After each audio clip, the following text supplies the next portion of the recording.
Barbie, in many ways, for a long time, represented the problem when it comes to women's independence, right? It's exactly what a lot of advocates for women's rights pointed to as the problem. It was the poster character or product of what's wrong with how we raise women. And this film completely flipped that without it feeling fake and unnatural and being just wholly regurgitated or rejected or vomited up by the people who watched it. Like, for many years, like, people who advocated for women's rights hated Barbie. And now in this, third wave feminism, I'm not caught up with what the current thinking intellectually is on that. But the people who represent feminism now digested this and support it, right? And I think a lot of the credit goes to Margot Robbie. And I think, Ryan Gosling, the way he portrayed this character, and it was written and filmed, prevented the wider audience from rejecting this film as well, right? Because it's sort of like a little bit anti-male, but he's so like charming, and the way he plays it, it's like, who cares? It's forgivable, right? So the way this film was executed got the audience to ignore or accept, like, the charm of Margot Robbie, to ignore or accept a lot of elements that could have easily sabotaged the appeal of this film completely, right? Sunk it to the depths of the ocean. And that is some sort of major achievement. I wouldn't label that Best Picture. Welcome to Don't Encourage Us, the show where we talk about the big ideas behind fiction projects of all different kinds. Books, movies, TV shows, video games, nothing's off limits. Welcome back for part 2 of our Best Picture Oscar nominees episode. And this time we're actually going to discuss the Best Picture nominees. So welcome back. Thank you guys for returning. Welcome back. And let's start with a review of the nominees. First of all, Killers of the Flower Moon, starring DiCaprio, De Niro. It's a Scorsese film. Poor Things, starring Emma Stone and Willem Dafoe. The Holdovers with Paul Giamatti. Maestro with Bradley Cooper. Oppenheimer with a big cast of celebrities, directed by Christopher Nolan, starring Cillian Murphy, I believe. Barbie with Margot Robbie, Ryan Gosling. American Fiction, starring Jeffrey Wright. Past Lives, I believe it's a Korean film, if I'm not wrong about that. Anatomy of a Fall, which I think is in French. And Zone of Interest, a World War II Nazi prison camp story. So first off, who saw what movies? Because I don't think we've seen all of them even between us. So what did you guys, let's start with Matt. What movies did you see? I'll say the only ones I have not seen yet are Killers of the Flower Moon, Okay. Anatomy of the Fall, and Zone of Interest. Those are the only 3 I haven't. I've seen everything else. Okay, pretty good. Probably an A for effort. An A. Yeah. My goal every year for the Oscar. I'm a big Oscars buff. I love them. So I don't usually like the movies all that much, but for some reason I like to be in the know of the awards. So I make it a point to watch every single movie this year. So I will watch it. I just have not in time. But I'm looking forward to seeing Anatomy of the Fall and Zone of Interest. Killers of the Flower Moon, it feels like it's going to be a homework assignment. So I will give it a shot. I don't know if you, I think Steve, you saw Killers of the Flower Moon, right? I did. Yeah, Steve, which ones did you see? I saw Killers of the Flower Moon, Anatomy of a Fall, Barbie, and Oppenheimer, and part of Maestro. I didn't finish that Okay. one. Yeah. How about you? That's pretty good. So I watched Oppenheimer, Barbie, American Fiction, and Past Lives. So Zone of Interest seems to be the only one that we do not have any connection with or have not seen. Now, I will say I do know one person who saw it, and she said it was good. I don't know much beyond that. I know what it's about and so on, but I think we'll have to set that one aside and maybe qualify all of our recommendations or reviews based on the idea that we did not see that one. So Yeah. I'm sorry. It is worth noting, though, that prior to 2009, so between 1944 and 2009, the max number of nominees for Best Picture was 5. It's presently 10. So my point is it's their fault. And do you know why they moved it to 10? I don't. Do you? I think I do. It's because there was such a backlash for The Dark Knight not getting nominated. Because they said they thought that they need to expand it to include like more people like blockbuster type movies, Which is what opened do too much. But yeah. I mean, this year kind of did because Barbie I would consider a blockbuster, and Oppenheimer I would consider a blockbuster. So not in your top 5. They would be my top 5. So then why do you need 10? Oh, I see what you're saying. Oh yeah. Well, I guess you're right. I think last year they had Top Gun Maverick in there, and I think if Good there was point. not right. if there was not 10 nominees, Top Gun Maverick would not have made it. Honestly, I don't know if Barbie would have made it this year if it wasn't as popular as it was.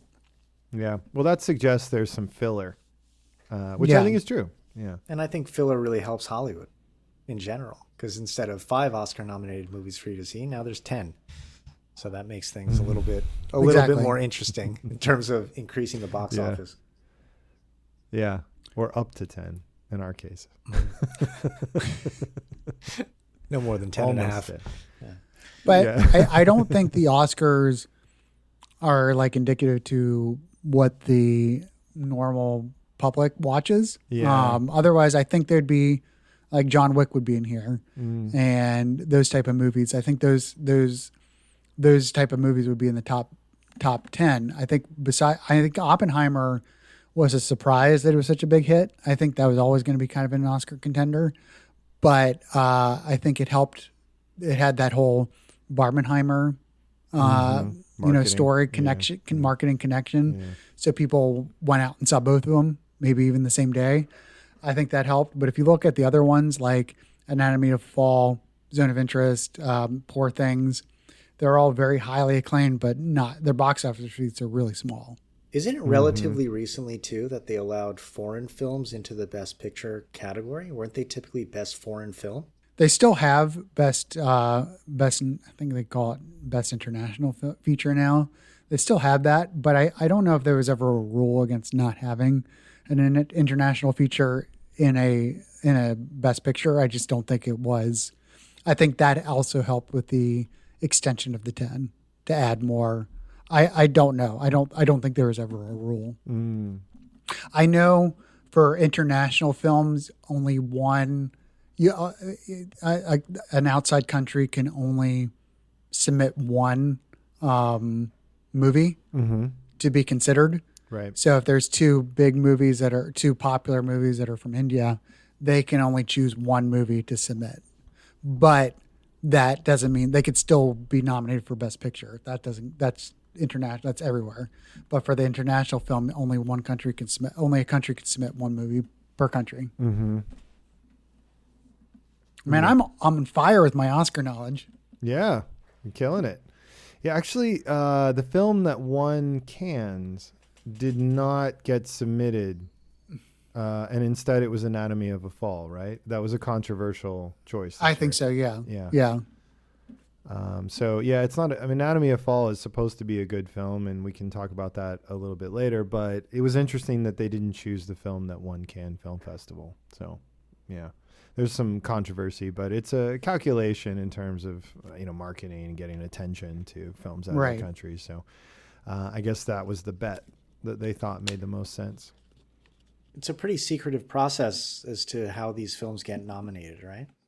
I know they're voted on by the Academy, but it's a relatively small percentage. It's a small group, yeah. Yeah, very small. 4, 5, 6% of the entire Academy bids or ballots, what's the word? Votes on, there it is, votes on certain categories, right? Because it's limited to people who function in that profession. So, it's, I don't know, it kind of begs the question, maybe it's too early to get into this, but are the Oscars still culturally relevant at the present time?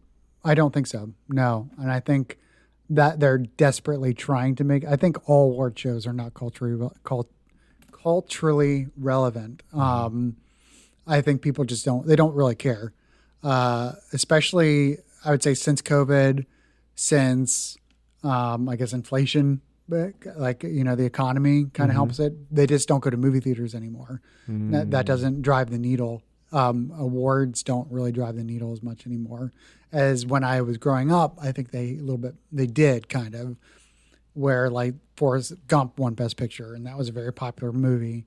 Like Schindler's List won Best Picture, I believe, one year. Saving Private Ryan was nominated. It's like there's the big cultural movies. I think 1 year a movie called Nomadland won in 2020 or 2021, and it was one of the most boring movies I've ever seen. And that was a movie that was basically primarily Hulu. And then Coda won, I believe, the next year. And that was an Apple TV movie, so that wasn't even really it had a feature release. So I don't think it's very cultural. I think they're desperately trying. That's why I think moving it to the top 10, trying to get more blockbusters in, so people would pay more attention. And I think they've done that with the Golden Globes. The Golden Globes had a category, was like best box office category, which was kind of a weird category, but it nominated Barbie, it had Oppenheimer, it had John Wick, it had Mission Impossible. So it's basically, I think it had to have a certain amount of box office money to be considered in this category. But it was kind of like, to the Oscar pundits, it was kind of a joke, essentially, why this category was in there. Yeah. I think movie buffs and critics and all that, I think they do.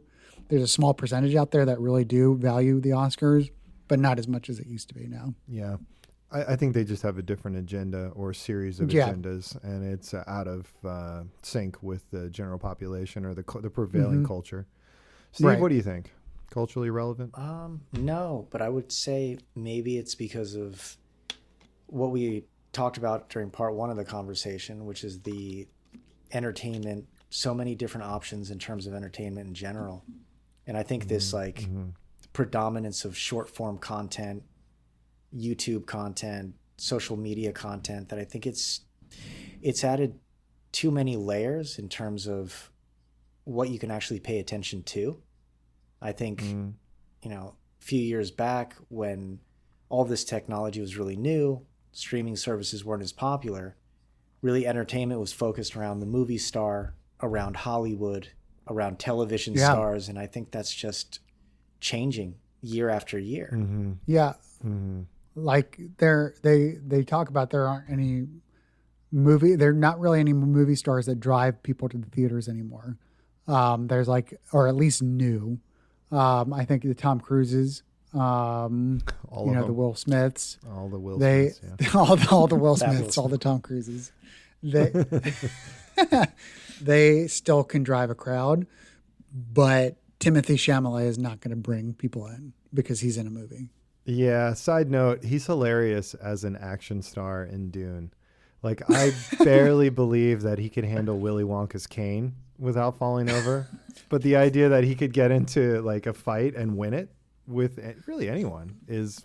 But isn't that his character? Isn't his character supposed to be kind of like not a fighter, not a born fighter? I don't know the book very well. I do, and the character in the book does fight. He's trained, right? There's a character who trains him. I think it was Aquaman who trained him in this version. Yeah. Right? Yeah. So he's actually supposed to be pretty good, but his handicap is he's used to fighting hand-to-hand combat with people who have personal shields. He's part of the privileged elite where they have personal shields, and in order to get through the shield, you have to move slowly because the shield will automatically block anything that comes in with a certain velocity or kinetic energy or whatever the technical term in the book is.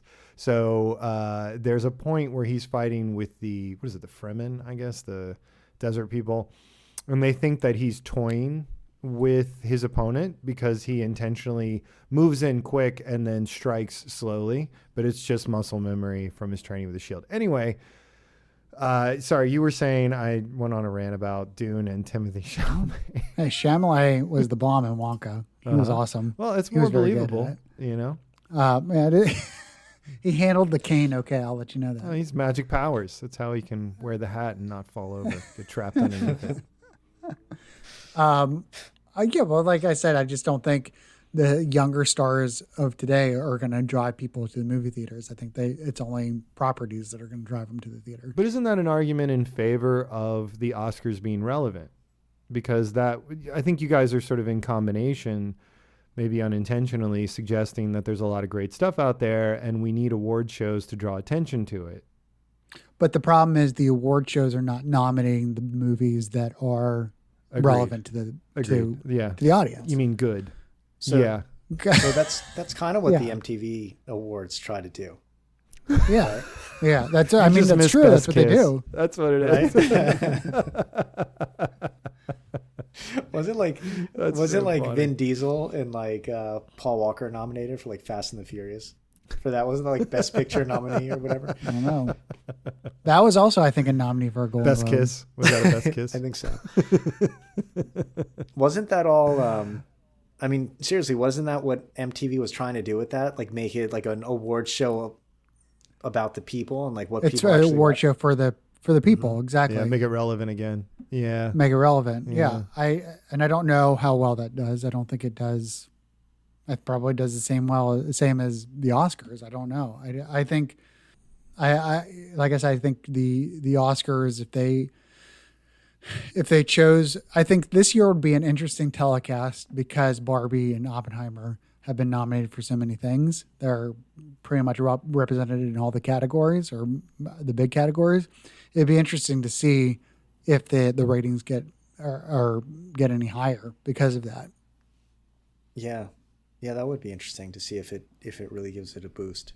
How would you suggest you would calculate popularity outside of an award show like the Oscars? Like if it was really going to reflect what people are watching, would it only be box office, like only movies released in the movie theater, so you could calculate box office and judge popularity that way and see what the nominees would be?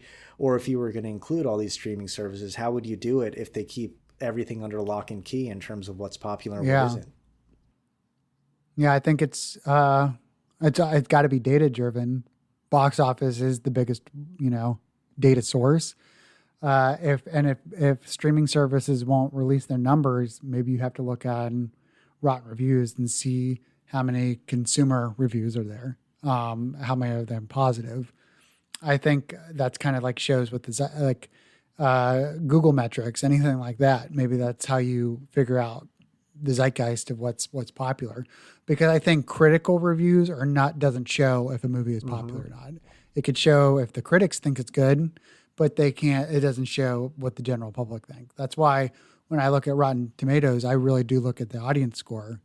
Because like movies that are audience based, like an 85% or something like that, and the critics are 50%, you think something's wrong with that the critics didn't get it, or the critics have some sort of agenda or something. I don't know. I value the audience score more than the critics. That would be a really interesting award show, now that you mentioned that. Like using Rotten Tomatoes or Metacritic or Google reviews, if one of those organizations came up with their own version of the Oscars, kind of it would be a lot more reflective of what's actually happening in society, because they do have that data, like you said, in terms of audience popularity.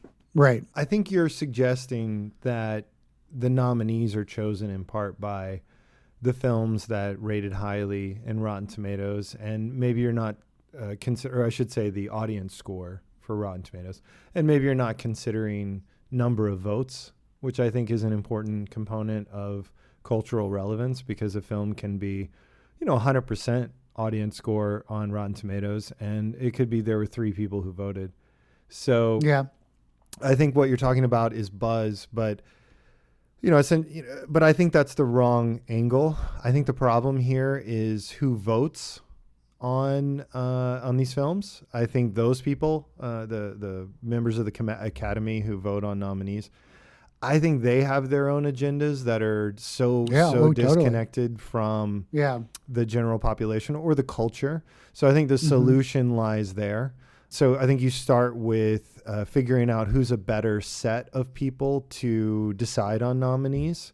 These are people who have a natural sense of buzz and quality simultaneously. People who have, like an appreciation for film enough to never nominate a Transformers movie, but also appreciate the value of a film that connects with a lot of people positively, like that really resonates with the population. So I think there's a subset of individuals who are both very knowledgeable, but also still reasonably in line with most viewers, so that they would generate a list of nominees that could be voted on, that the average American viewer, or maybe even people who just consume American film or film, I don't know what a good term is there, of cinephiles or people who like movies, would say, oh yeah, that's a great list, right? For 2023, those are 5 movies that were great, and I saw 2 of them or 3 of them because a lot of people did, and they were awesome, right? So I think that's what you need, is you need a different committee or group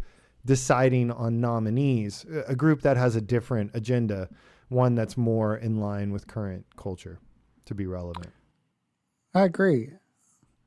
And I think also for the Oscars, it has to do with so much, like it's actually kind of politically based within the Academy as well, where the actors and the movie studios campaign. And if they don't campaign, the likelihood of them getting nominated goes down. For example, Leonardo DiCaprio didn't do any campaigning this year for his role in Killers of the Flower Moon.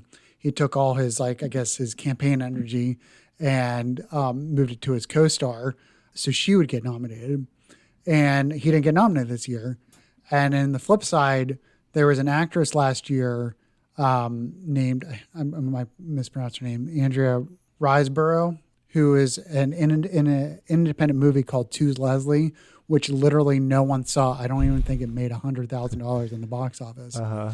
But a popular, I think it was like another actress, basically tweeted saying, oh, this was the best performance of the year. She should be nominated. And then people like Edward Norton got on board and retweeted it and said, saw this movie, it's the best. So it's kind of like this whole connection of hers got together, and she ended up getting a nomination that year. And that was causing kind of a controversy because this movie, this To Leslie movie, was not nominated anywhere else, and it came out of nowhere. But she got nominated. So it's kind of like politically based. It's kind of like how well are you campaigning, how you go out, shaking hands and kissing babies type of thing. Well, and that just really illustrates my point, I think, about agendas, right? These people who are voting in many cases are still actively creating projects, want to work with certain people, right? They stand to gain a lot from who they nominate and so on. And I think that's a big part of why the Oscars disconnected from relevance, essentially, just to put a finer point on it. So yeah, totally. I think you have to correct that, and it has to feel like, to the people who make movies, it has to feel like, look, we've done our work, it's out there, it's up to the audiences to respond to this, and people who love film and who do not stand to gain anything from nominating us to be on board, right? And I think that's refreshing, right? It takes some of the Game of Thrones element out of this whole mess, and it's a lot more interesting for audiences. Yeah, I even wonder with this, how we talk about all of these platforms collecting so much data. I would even think that maybe some of these social media platforms could also get involved in something like this, because they would know how many times a specific media property gets mentioned. So, and what the sentiment around it would be, because they have all of that data. I don't know how well that would come off to the public, being that they're just collecting so much data on us anyway. But I wonder if that would be something that would actually work in terms of actually judging buzz around certain movies either way, whether people love them or hated them. They would actually know. Yeah. Right. Well, that's a good pitch to have AI get Transformers nominated. Personally, I think it's better in the hands of an elite group of people, the A-team, who represent the general, exactly, a special missions force. Led by Admiral Sweetpants. Actually, that's not a bad idea. I mean, thank you. You're a performer, and you have an appreciation and truly a love of getting awards. So I think you would be an excellent candidate. I hope to win one day. But actually, you know, I'm sure you're corruptible and maybe it would need to be anonymous on some level. But given how much of this kind of thing you consume and your relatively large knowledge base and investment, but you're still, you know, a regular American citizen in a lot of ways, I think you would be an excellent member of a very large group of people who could say, these are the movies that I think really deserve attention, and see what bubbles up to the surface. And I think there's a way for that to produce some nominees, you know, 5 nominees or 4 that people are really excited about, you know, that are really interesting. And it feels like a competitive, hot contest up to the end. So yeah, I think you could be in there, minus the Transformers thing. Next year's Bachman Awards. Transformers 1 coming out this year. The Bakis. The Bakis. You should start posting that. Seriously, whenever the Oscars come out, you say this year's Bakis would go to. This year's Bakis. Nomination for podcast most in need of improvement. Yeah. Don't encourage us. It went to best Razzie, podcast guest. A Razzie. What's the Razzie equivalent for podcast? The Razzies. Yeah. All right, so let's dive into our nominees. The Razcast. Let's dive into our nominees. Sorry, I had to get that one out. Go ahead. Yeah. Okay. What was it again? One more time. The Razcast. All right, so let's dive into some of our more interesting nominees. I think probably the most interesting nominee to discuss is Barbie. Now, I could be wrong about that, but I think we should start there. Did everyone see Barbie? Steve? Yes. Did you? Okay. Matt saw it. I saw it. Steve, okay, I'm nodding yes. Great. All right. So who wants to start? Matt, Steve, give me your thoughts. Well, I'll give you my thoughts. I loved it. It was... out of my movies this year, out of the Bakis, it was number 2. So as if you have to tell people that, right? But yes, so it was number 2. I saw it with my mom and I saw it with my wife, and I saw it opening weekend, and the crowd was just so into it. That was very clever. I thought it was well cast, well directed, well written. It's definitely. It was better, you know, when you think of a movie, a motion picture based on Barbie, you didn't think it was going to be very good or very thought-provoking, and it was. But all of it. I thought Ryan Gosling stole the movie. I thought Margot Robbie was really good as lead. I really liked Will Ferrell and Michael Cera and their characters. I think they were used well. I don't have anything negative to say about Barbie. Okay. And that's the only movie out of the Oscars that I can say that about. Wow. All right. All right. So only second in the box. Only second. All right. Well, stay tuned to find out Stay tuned for my number 1. Possibly defeat Barbie, given that it the has number 1 Baki. no negative things about it, but other films do. Is it sexism? Stick around. I'm an ally. What can I say? Well, I think you've said that very clearly, ladies. And if you need information, ladies, or free tickets, I will pass I'll pass your number along. Whoa, I'm married, ladies. I'm taken. That just makes you more attractive, and you know that's it. true.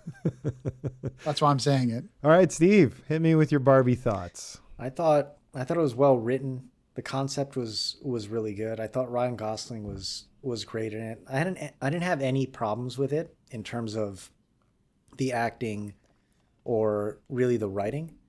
The thing was that I kind of felt like it could have been a long form sketch and not a movie. I think there were parts of it that just kind of got very tedious as it went on, because it's kind of like I got the point. I thought it was funny. It's kind of like when you like keep telling the same joke over and over and over again. That's kind of what I felt towards the end. But I did think it was very clever.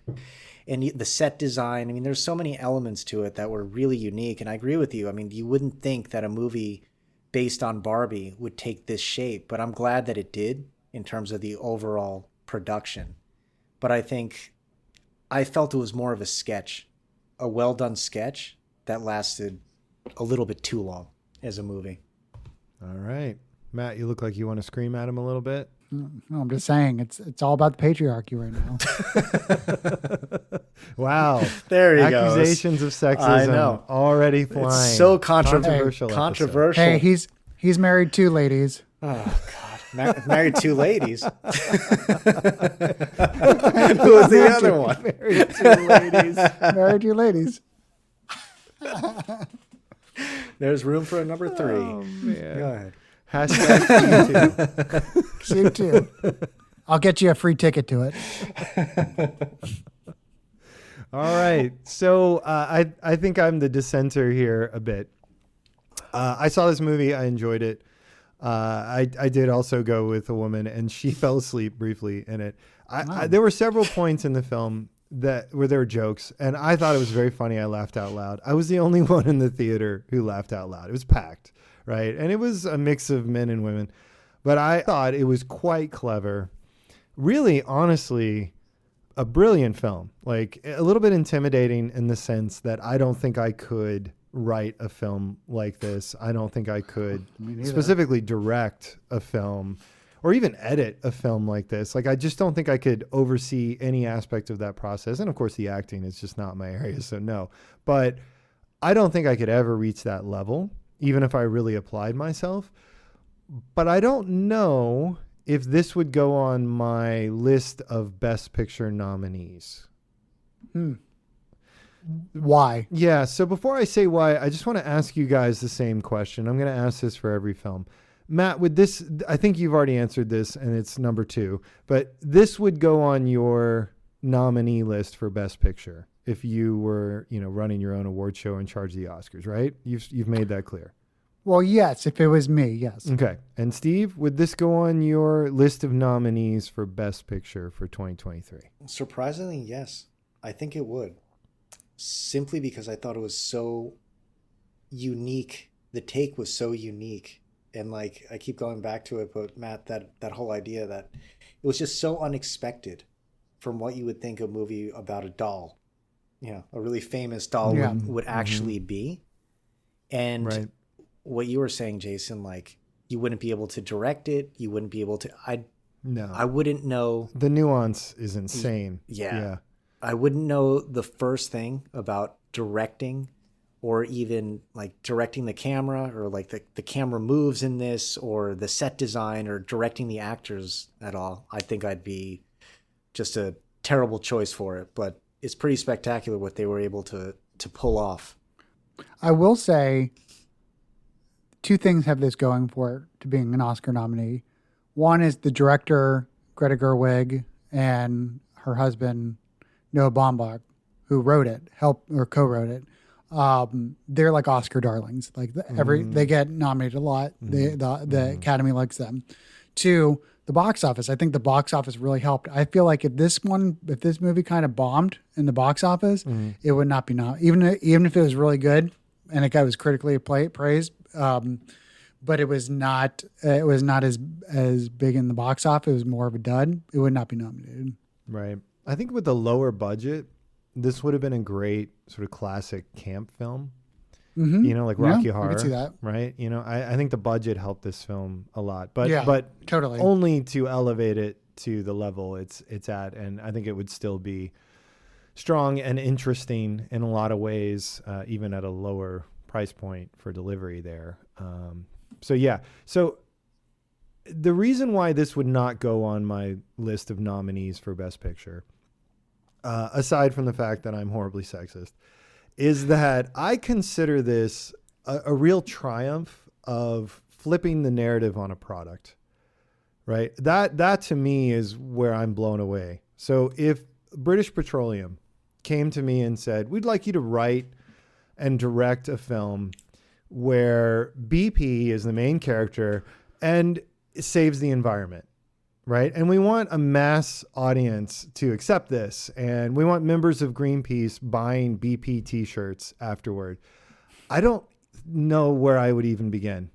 I just don't think I could craft something like that. I couldn't even cast it, and to me, this film deserves to win a PR and marketing Emmy, right? That is the true genius of this film. I actually think it's okay as far as entertainment and film goes, But in terms of taking something that represented one concept for so long and then completely flipping it over to represent the critics of what the product originally represented for decades, and have the critics not even complain about it and be supporters of the film. That is, in my mind, perhaps it's unprecedented. I have not encountered it. It is insanely brilliant. Barbie, in many ways, for a long time, represented the problem when it comes to women's independence, right? It's exactly what a lot of advocates for women's rights pointed to as the problem. It was the poster character or product of what's wrong with how we raise women. And this film completely flipped that without it feeling fake and unnatural and being just wholly regurgitated or rejected or vomited up by the people who watched it. Like, for many years, like, people who advocated for women's rights hated Barbie. And now in this, third wave feminism, I'm not caught up with what the current thinking intellectually is on that. But the people who represent feminism now digested this and support it, right? And I think a lot of the credit goes to Margot Robbie, and I think, Ryan Gosling, the way he portrayed this character, and it was written and filmed, prevented the wider audience from rejecting this film as well, right? Because it's sort of like a little bit anti-male, but he's so like charming, and the way he plays it, it's like, who cares? It's forgivable, right? So the way this film was executed got the audience to ignore or accept, like, the charm of Margot Robbie, to ignore or accept a lot of elements that could have easily sabotaged the appeal of this film completely, right? Sunk it to the depths of the ocean. And that is some sort of major achievement. I wouldn't label that Best Picture. It's a massive PR and marketing achievement. I was unbelievable. Going to mention the marketing side before, because there's very few marketing campaigns that I can think of that are this profound and create like this type of reaction. And one of them would be to reverse it, like, so effectively, like, unbelievable. De Beers comes to mind. This idea, a diamond is forever, or when the commercials would say, like, how many months does it, is love worth, or whatever their messaging was, like, actually telling the end consumer how much money they should spend on their product in a way that just leads them into believing that that's just a standard. This is just the way it should be. And this is the product that you need in order to validate your love for another person. That's, to me, that's, evil genius or marketing genius or whatever you want to call it. But in this case, they really flipped the script, and the way they were able to do it culturally, it wasn't just an ad campaign for a movie. It was like a movement, a cultural movement with every product. It's almost like a back door. Yeah. Yeah. With every product tie-in imaginable to hit every demographic. There was not one person that you would ever come across that wasn't aware of this movie. And there's been other movies, G.I. Joe and all these other toy movies that come out. Transformers, right? Coming back to one of the, what should have been nominated for Best Picture. It's not going to be nominated. It isn't now because it's too late. It's not. There's the first one. The first one. We'd have to go back in time and it's the patriarchy. Maybe Beast Wars could have been nominated. Maybe that's the plot of a movie. A couple guys that love Transformers and have to go back in time and make sure it gets nominated before the evil. That's actually really good one. The evil villain tries to stop him. He wears like a tight blue shirt and podcasting headphones. I don't know who we would cast for that. I know. Yeah, so I'm not knocking this film, and I'm really trying to be honest about my reaction. I enjoyed the film, and Margot Robbie is so charming. There was a scene in the film that I thought was really interesting that really illustrates my point. So it's been a while. I saw it when it came out in the theater, so I have to kind of recall from memory the details. But there was a point where, and it was really critical to the film, where the film was sort of pivoting, like the narrative was pivoting around this idea that essentially the Barbie character at her worst, where she doesn't look great and she's no longer representing this ideal of beauty and success and everything. She's still important and she still matters, and there's more depth to her, and that's great.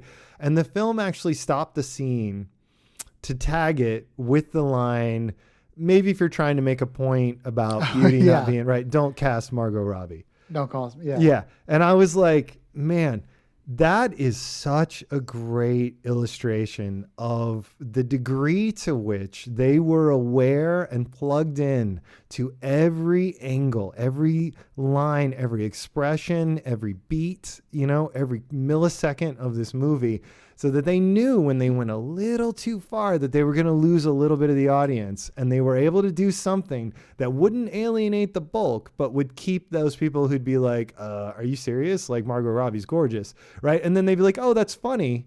You spoke to my thought. Mm-hmm. And now I'm back on board, and Barbie represents modern feminism again somehow, right? Like, there's so many moments where you could be offended as a male viewer by how ridiculous Ryan Gosling and the other Kens or whatever those characters are. But then they just so perfectly choose the song, the facial expression, the qualities of him that you're like, nah, I don't care. This is good.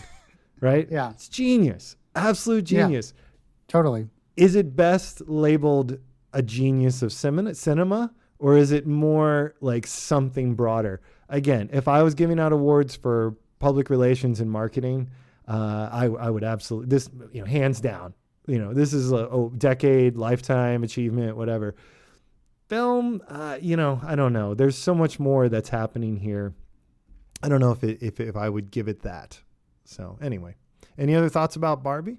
I think we hit it from all sides. I'm gonna let the audience decide their own visual on that one. There'll be subtitles on the audio. Yeah. So 2 out of 3 would put it on a Best Picture nominee list, which brings us to, I think, another major film to discuss, Oppenheimer.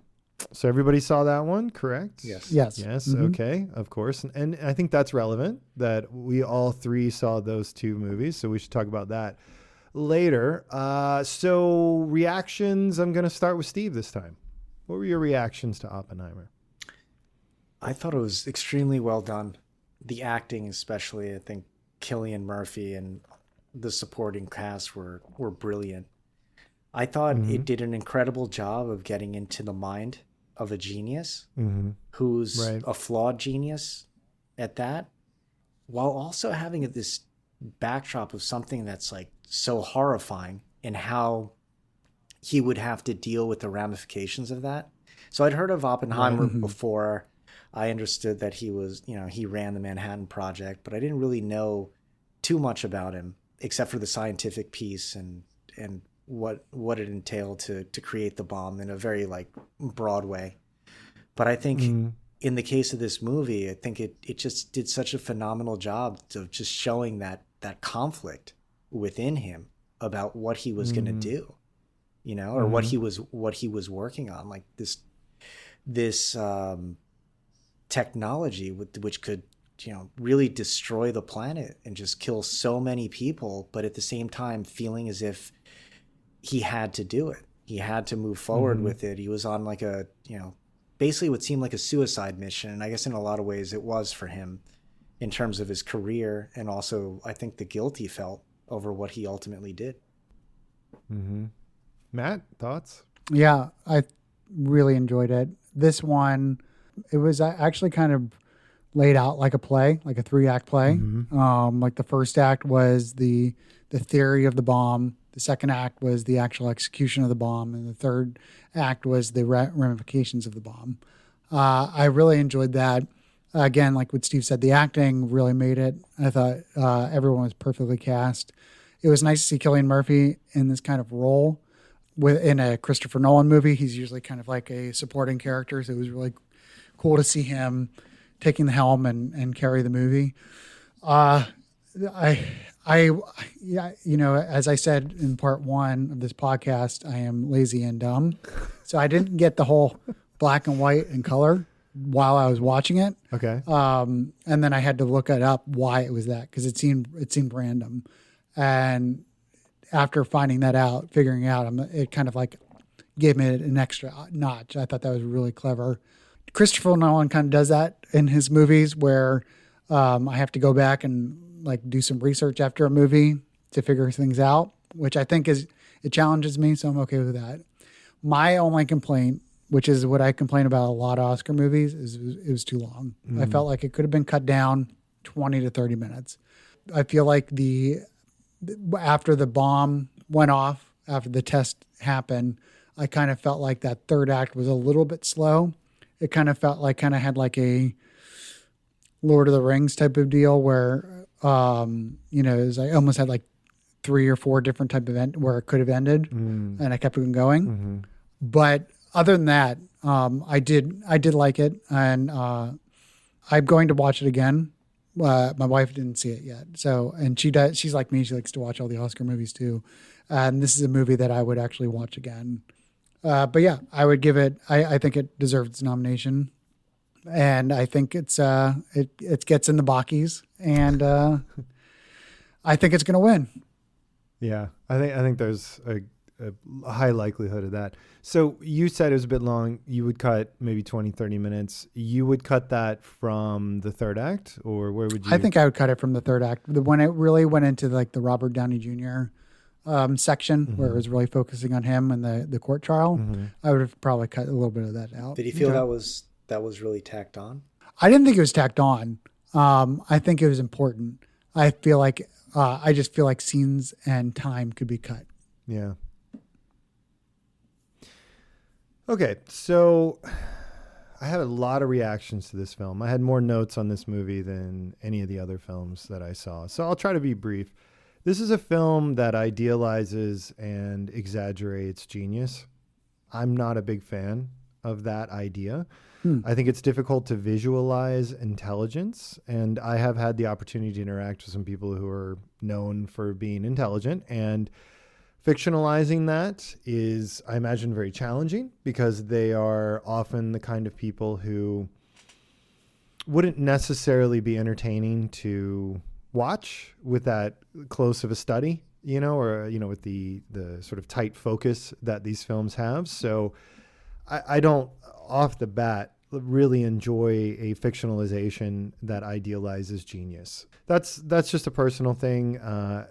The beginning of this felt very pretentious to me with the random images inserted. Again, I think this is a way you visualize genius, is that you have to show what's in the mind. And, given that film is a highly visual medium, a lot of talking and a lot of complicated explanations is not engaging. So Nolan made the choice to do these sort of flashes of images early on. He did a lot of ultra close-ups, the switch between color and black and white, jumping between time periods, the really dramatic soundtrack in conjunction with what is essentially just someone thinking, right? Like all of that felt like he was using every trick in the book to make it feel like more is happening in the story than actually is. I did not get swept up in that, right? I was very, very early on just sort of like, wow, he's trying really hard to make it feel like there's drama here, but really it's just an intelligent person thinking and learning and just kind of going through his life. So that put me off a little bit initially. There was a lot of quick cuts. I think up until about the last act or the last third of the film, it felt like I was watching TikTok. The film really lived by the principle in screenwriting of in late and out early. So I felt like the scenes did not really have a chance to breathe. Now, again, later in the film, that was not the case, but there were a lot of scenes early on where I felt like you jump into the conversation or the action. You're supposed to kind of figure out what's going on. They exchange some lines and then it's done, right? Before anyone really reacts to any of the, of what's happened in this scene, you're already on to the next thing. And I don't like that. Steve, you and I, we recently reviewed Notorious, a Hitchcock film, and we talked about how you build suspense, right? You stay in a scene and you maybe come in early or on time, and then you let the actors breathe, the performance breathe, the information come in more organically, and then you let the audience sit with what's happening and think about it, so that you build some tension and some investment, right? And I just feel like this film, maybe the first 60% of it or so, really did not do that. It was just on to the next thing, on to the next thing, with quick cuts of explosions early on, long before we're even really introduced to the idea that they're going to build a bomb or test it soon or something like that. So I didn't like that. I don't have a problem with somebody who did. I really don't. A lot of the dialogue felt pretentious to me, a little bit like smart for the sake of sounding smart, especially with Florence Pugh's analyst character, kind of that old cliche of the most crazy person is the therapist or the psychologist or whatever, or the psychiatrist or whatever she was. So that to me felt a little bit forced and artificial. But I will say on the positive side that this cast was truly phenomenal, and it was an incredibly deep bench, right? Gary Oldman as Truman, like, wow. Like, I mean, just Robert Downey Jr.'s performance, like hearing you say that you would cut that, like, was hard, because I really liked that. Initially, it felt like he had no point in the story, but towards the end of the film, that is part of what made me really enjoy it. Benny Safdie, I think that's his name. You know, the guy that Ben Safdie. He was Benny amazing. Safdie, yeah. He's one of the directors of Uncut Gems, and what's that other one with the guy from Twilight? Good Time. Yeah, I mean, those movies were amazing. I just didn't realize that he was that good of an actor. And he was just, one of the supporting actors, and I know he wasn't like a lead, but there were a couple of older actors who, I mean, they just crushed their roles, like the body language, the delivery of the dialogue. Like, it's almost like they could have said anything and it would have had the same impact. Like, it was so I don't know, like maybe Nolan has really learned how to direct actors, or maybe these actors are really bringing their A game, but that alone was incredible, like truly elevated the film across the board. I don't think there was a bad performance in this film. I don't think there was anything short of a exceptional or very good performance in this film. What's her name? The actress who played his wife? Emily Blunt. Yes, Emily Blunt. Even when the character was unlikable, it was like, how does Emily Blunt play a character that's like borderline unlikable and then redeems herself and so on? She had an arc. Like, it was just really, it was like a master's class in why you should not try to be a film actor. No, I agree. I 100% agree with that. And even though I wanted the movie to be cut and I felt like some of it could come from Robert Downey Jr., he's my Baki of the year for Best Supporting Actor. So I think he deserves to win. I think he deserves to be nominated. While you were talking about actually criticizing the movie, I found it kind of interesting because you're into screenwriting, and I feel like you viewed this movie from a screenwriter's purpose, whereas I viewed it from an acting purpose, and I think Steve probably viewed it from a filmmaking purpose. And I feel like that's why our views are kind of colored differently, because I would say like and subscribe. The reason why I feel like exactly like and subscribe. I think the reason why my review is so high is because of the cast. Like, I don't know. I mean, I'd buy that any day. If someone said this is the best movie ever, and the next thing out of their mouth was something related to the acting, I would just be like, yeah. I mean, I wouldn't even argue, because I get it. Because I mean, it is incredible. Even young Han Solo, who I'm not a fan of solely because of that film, was awesome. Right? I mean, he just nailed it. Like, every second. Like, I heard prior to young Han Solo that he was a great actor. I watched that movie. I was like, this sucks. He's terrible.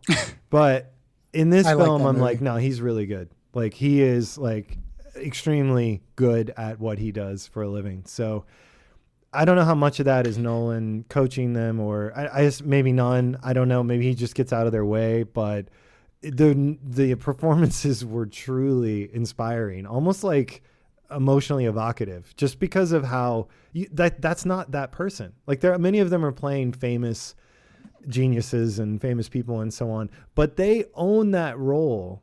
Like usually when an actor, especially a famous actor like Robert Downey Jr., plays someone, I forget the name of the actor who played Einstein, right? Anytime you have an actor play a well-known famous person, there's always like like it's almost like an uncanny valley, right? There's a disconnect there. None of that in the entire film. I didn't have 1 second of thinking that's not who that is. And that's, I mean, it's incredible, truly, the acting alone. And I will put this on my Best Picture nominee list on the strength of the performances. Yeah, I mean they were incredible. There's nothing bad you could say about the performances. They were just spot on, and the directing of those performances just completely spot on. I want to go back just quickly about what you said, Matt. Once you're watching a movie where like in this case, I was waiting for that test to happen, right? And there was just this like steady rise until you got to that point, right? That was the culmination for me of what this movie was. And I kind of felt the same way you did about the way it continued. Like I kept thinking like, oh, this is it. The test is going to work. But now we know what ends up happening. So part of me was thinking like, do they start following the pilots who dropped that bomb in Japan? Like it was very kind of, I don't know, kind of disconcerting watching it. And then that final piece, and I know it's really important because, you know, it talks about how his reputation was ruined and how they really worked hard to do that and the whole drama with Robert Downey. But it felt like I was watching two different movies. Like it should have been like a different movie, like a different take on his life, which really focused on this whole idea that he was a communist or was accused of being a communist. And I just didn't feel connected to that part of his life the way that I felt connected to his struggle, his internal struggle when building that bomb. So to me, it kind of felt like it really, there was like a denouement where there shouldn't have been, like too early for me. Yeah, I agree with that. Totally. Do you like Christopher Nolan as a director? Like, do you like his other movies? You know, that's a great question. And I thought about it a lot in anticipation of this conversation. I was kind of hoping no one would ask. I can say honestly that I really want to like his work. I really love the subject matter that he chooses, but to be honest and direct, I don't like his films. And it kills me every single time I go in, like Tenet. I was like, oh man, this is great. It's gonna be so good. And then I watched it and I was like, it's like he just doesn't even understand the point, the story. Like it's like he doesn't understand what makes sense, you know? And people who like it, it always blows my mind that they weren't bothered by the obvious plot holes. I know that's really offensive to people who are huge fans of his. And I didn't want to put that out there because I like that people like his work. And I think more movies like that with that subject matter and the scope which he attempts are great, but I just haven't enjoyed his movies for a while. Is it? No, I think Christopher Nolan has his movies have an air to him where he's trying to show the audience how smart he is, and doesn't he has a hard time telling a straightforward story, in my opinion. With the exception of the Batman movies that he did. I thought those were his best movies he's ever done. But everything else, like Tenet was really confusing. I did not like Tenet. Yeah. Dunkirk I enjoyed, but also felt like it was trying too hard to be smart. Same with Oppenheimer. Yeah. I felt the same way with a lot of the cutting back and forth. The type of, it's like he's almost doing tricks in a way to kind of to let you know that he's not really telling a straightforward story. Is it something about suspension of disbelief with his movies? Like with Interstellar, was it like you get bogged down by the science or what the science should be? Interstellar too, yeah. No, I understand your point, and I firmly believe that there is a buy-in required. And it's important as an audience member to go in and accept the reality of the film, whatever the premise or whatever the deviations from reality are, that you get on board with that early. What I think he does then is violate his own rules repeatedly and ignore obvious elements of the world he's created or the narrative he's created. And it blows my mind that the majority of people who see his films don't get annoyed by that. Like, this story doesn't make sense based on the premise and the setup that you created, Christopher Nolan. This does not follow, right? Like, I walk out of his films that way. I did not see Dunkirk, so I can't speak to that one. But for his other movies, I think I've seen everything. He violates his own premise. He violates the rules that he created. So I'm totally fine with suspending disbelief, but not repeatedly in contradiction to what's been established in the film. So it's a similar conversation to what we were talking about in a previous episode about Indiana Jones, that latest Indiana Jones. How so? Like the premise of that Indiana Jones and what was it? We were talking about this idea that the first Indiana Jones was like based on faith, and the other one. Oh, the rules of Indiana Jones. The rules. Yes. Like that last film in that violating sense, yes. that. Yeah. Right, but I would say it's worse because Nolan does it in one film. If this was Oppenheimer 6, and in this one Oppenheimer is murdering communists with a machine gun, then I would say, yeah, like that's a great example. The character of Oppenheimer has changed, and the third Oppenheimer movie really violates the first one. So in a sense, I would say the Indiana Jones movie, the recent one, is fairly consistent with itself. Right. And I just don't think Nolan does that. Now, people might say it's because I don't get it, or I don't read the explanation online later, or watch a YouTube video from a person who explains every Nolan movie so that you can enjoy it after you see it. But personally, it just keeps happening where I go see a movie and he tries to be specific and explain things, and then he breaks his own rules or ignores obvious consequences of the narrative as he's laid it out, or the rules of this universe. And I just really, nothing will take me out of a film faster than that, other than like torture, right? Yeah. Which we also encountered in a recent movie we reviewed. Yeah. So I said, yes, I would put it on my list. Matt very clearly said the same. Steve? It's a Baki. For a Baki. This is a strong contender for a Baki, which really is the more important award. Steve, would this go on your list of nominees for Best Picture? I think so. Because Stevia. Stevia. Yeah, it was a no, I think it's a really incredible movie from so many different angles. There's only a few flaws that I would say, that the fact that it was overly long, and the fact that, like I mentioned before, this rise to that point where there's the test, and then what happens after that seemed a little shaky, but it's, I think, vindicated by that incredible acting, like you mentioned. Oh yeah. So yeah, if somebody criticized the acting in that film, I would listen very closely, because I would be very curious how and why. I can't think of anything. Like, no. Robert Downey Jr. he's such an odd person from what interviews I see. He's such a genius, though, really. But he can deliver. Yeah, I mean, I don't know what happens. Like, as soon as they say cut, he's probably doing something weird. But from the second they say action on, he seems like he is dialed the fuck in. Oh, totally.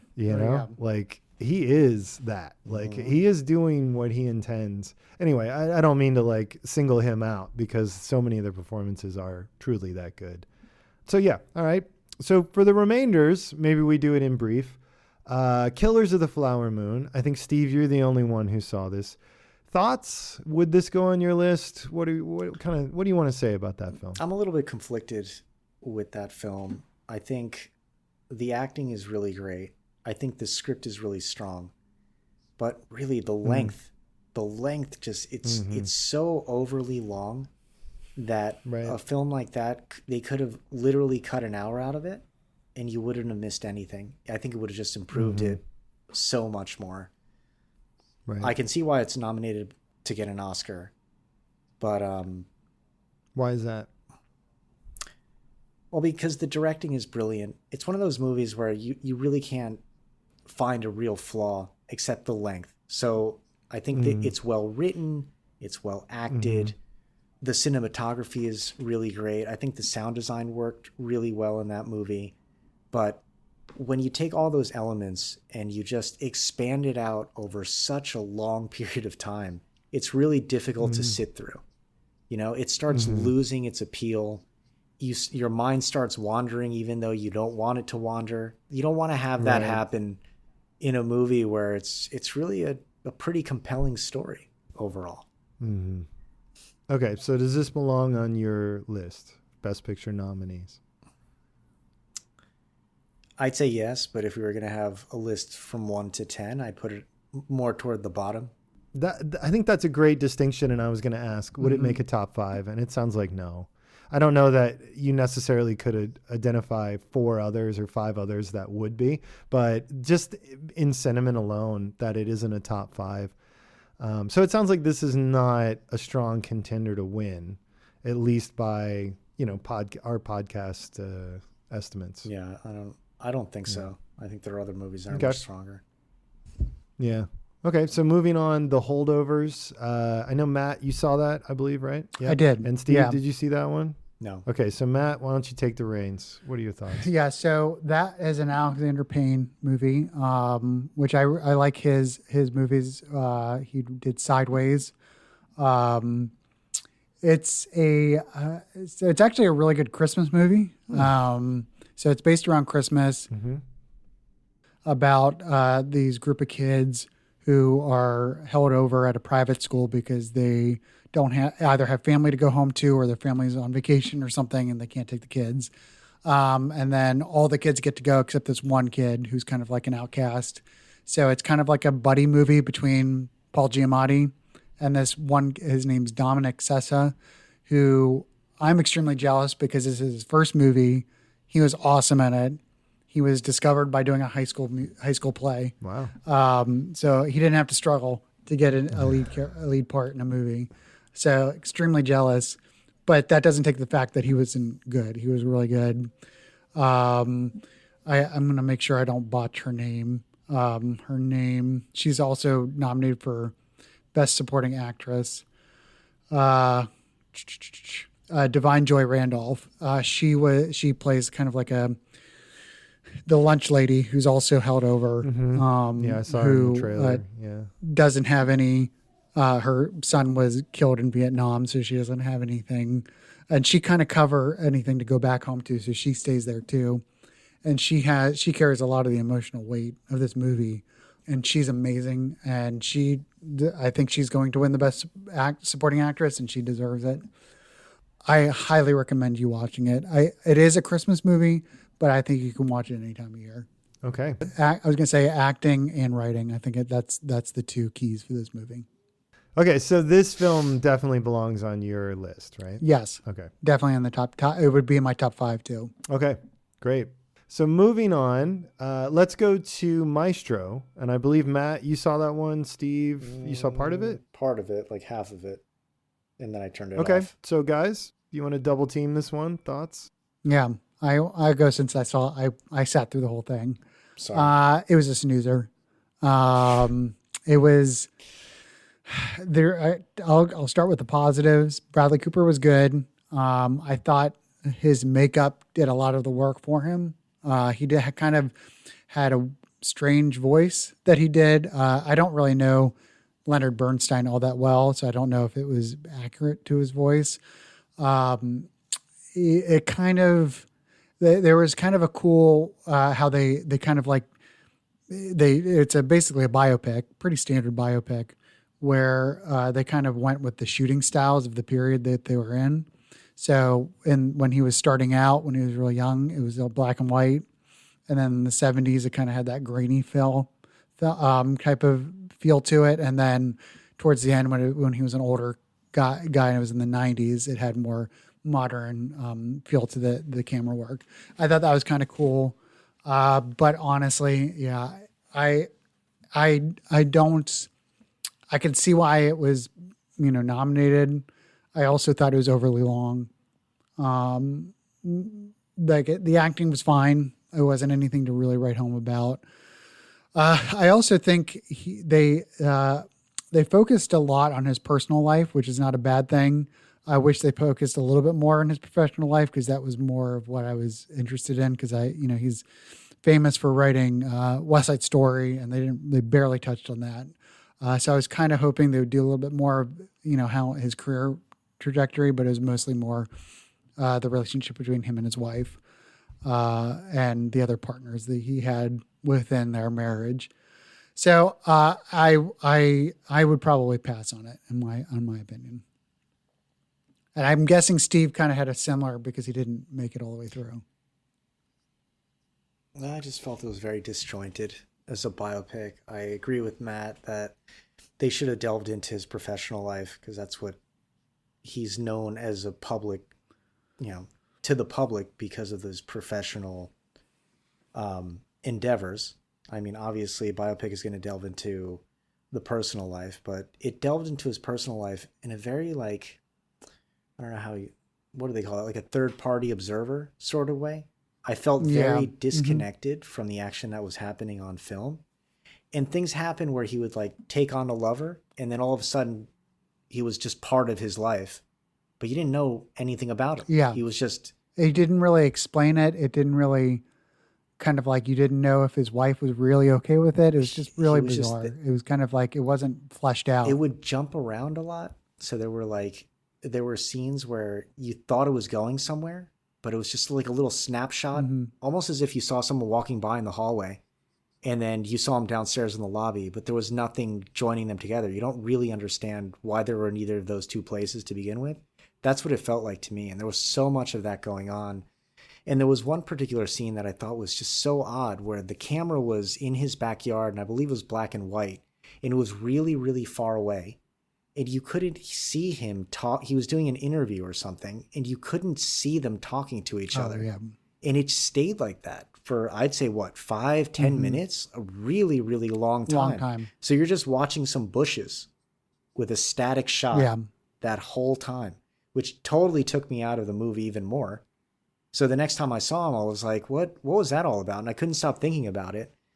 But yeah, overall, no, not in my Oscar list. I thought the acting was okay, but it's not a memorable film, and I think it's not going to go down in history as, a must-watch biopic. It'll probably go down as when Robert Downey Jr. played Chaplin or something. It happened. It was interesting at the time, but people don't really talk about it anymore.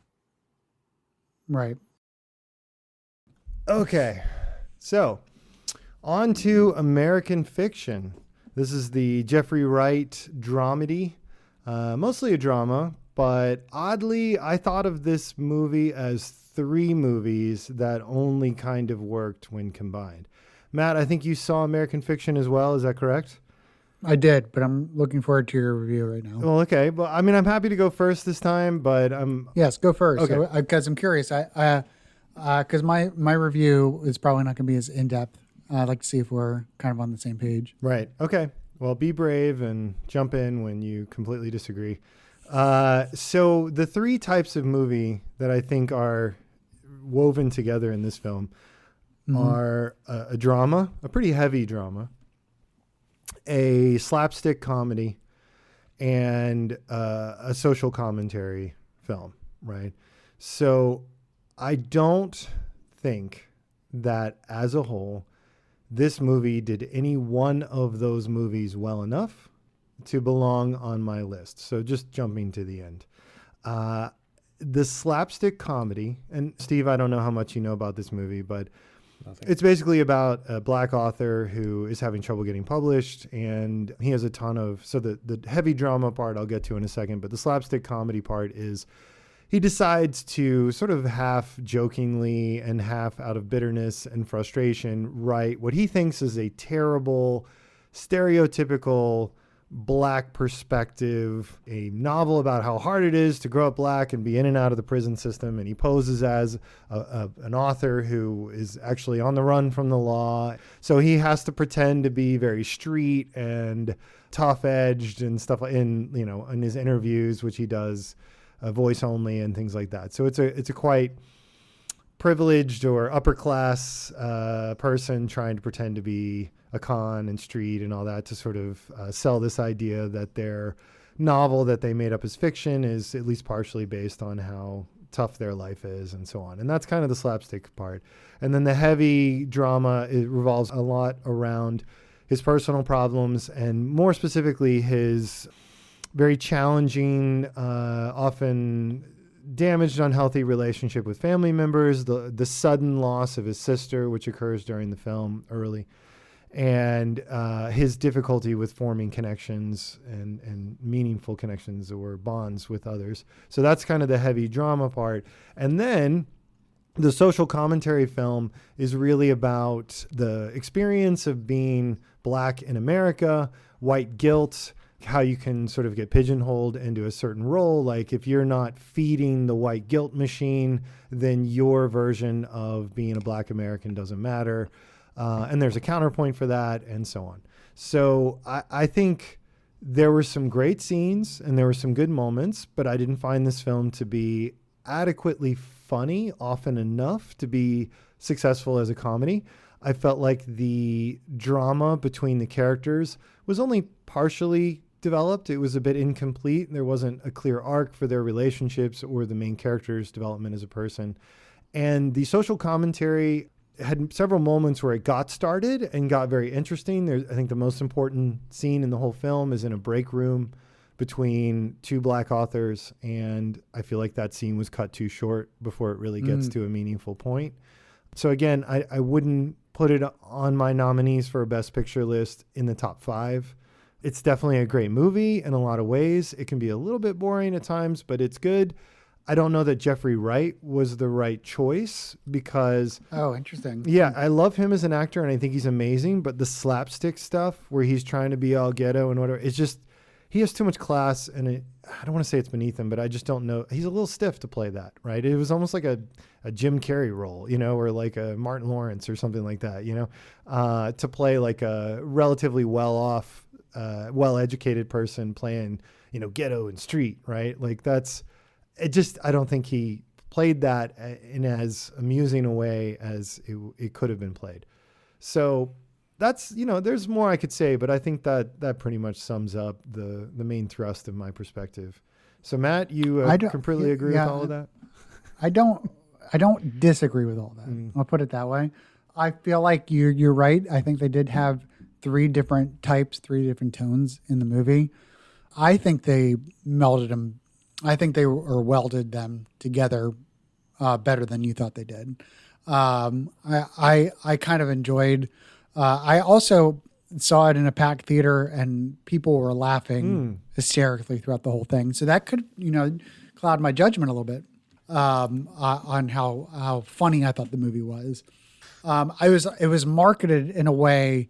See, it was marketed as kind of a slapstick comedy. Yeah, where the trailer, it's really not. Yeah, right. Yeah, the trailer. That is part of the problem. The trailer sells it wrong. It's a bait and switch trailer. Yeah, totally. It's more of a family drama than a slapstick comedy.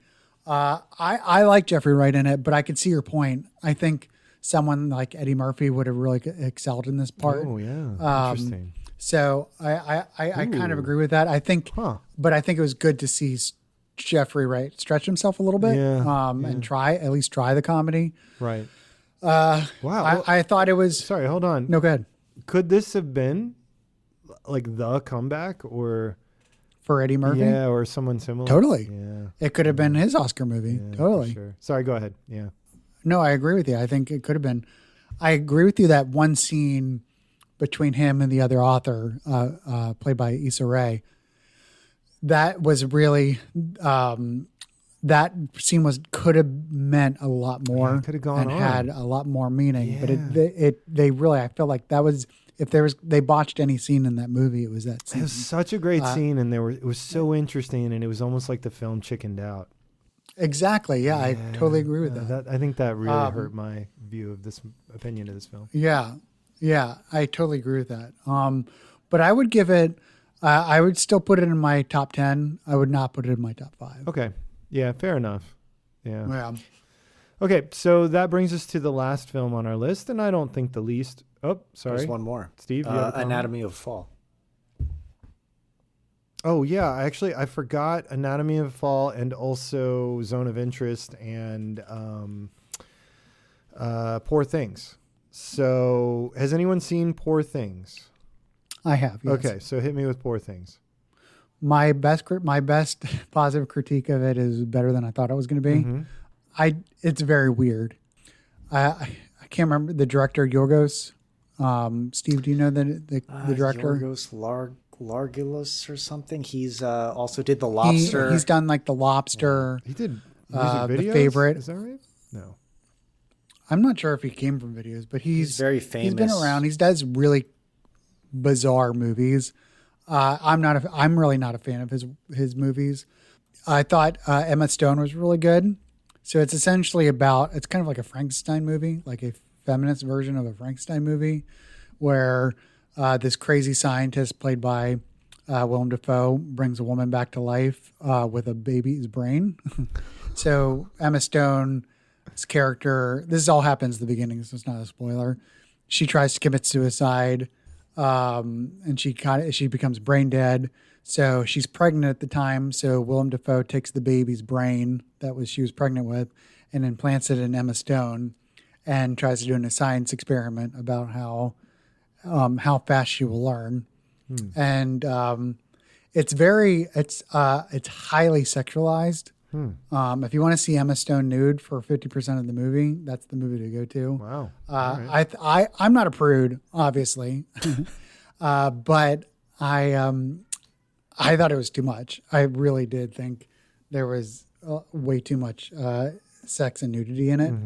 And I felt like that could have been really trimmed down, and the feminist story behind it would have, because it was very much about her owning her own body and owning her feminism and owning her sexuality. Sure. And I felt like that all could have been achieved by cutting all those scenes in half. I thought the person that stole the movie, who I thought was kind of out of place, honestly, was Mark Ruffalo. He kind of played a Saturday Night Live type character version of this kind of like Lothario, creepy lawyer who kind of takes Emma Stone away from the family and tries to show him the world, and then he becomes really obsessed with her. So I thought he was actually really funny in it, but it kind of felt like his character was out of place in the movie. I would not put this in my top 10.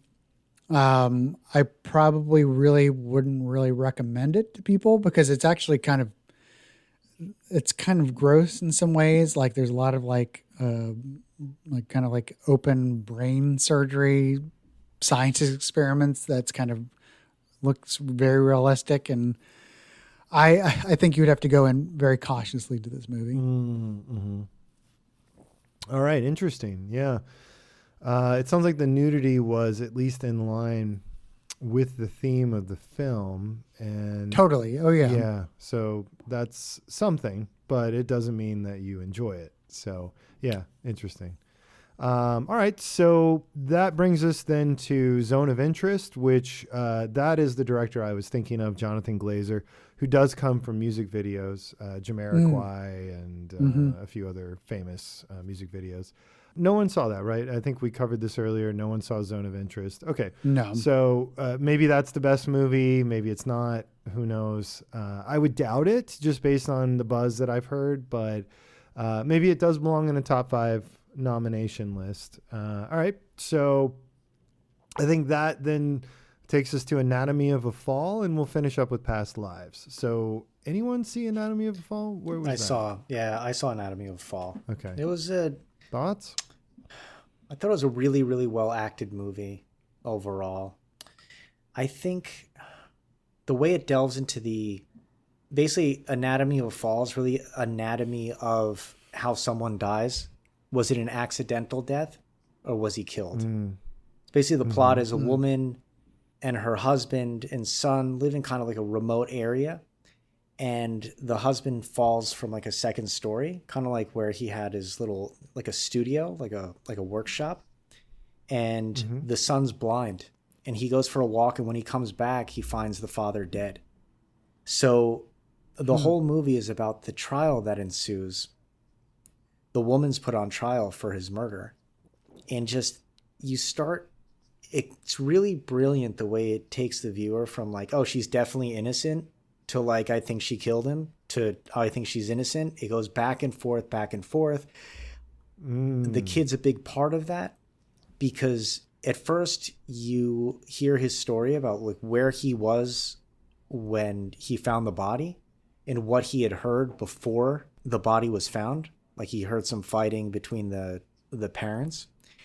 But then as the movie goes along, you start feeling as if he's lying, because he's telling the police one thing, but he's on trial and he's kind of saying something else. So you don't really know who to believe, like who's your, point of truth.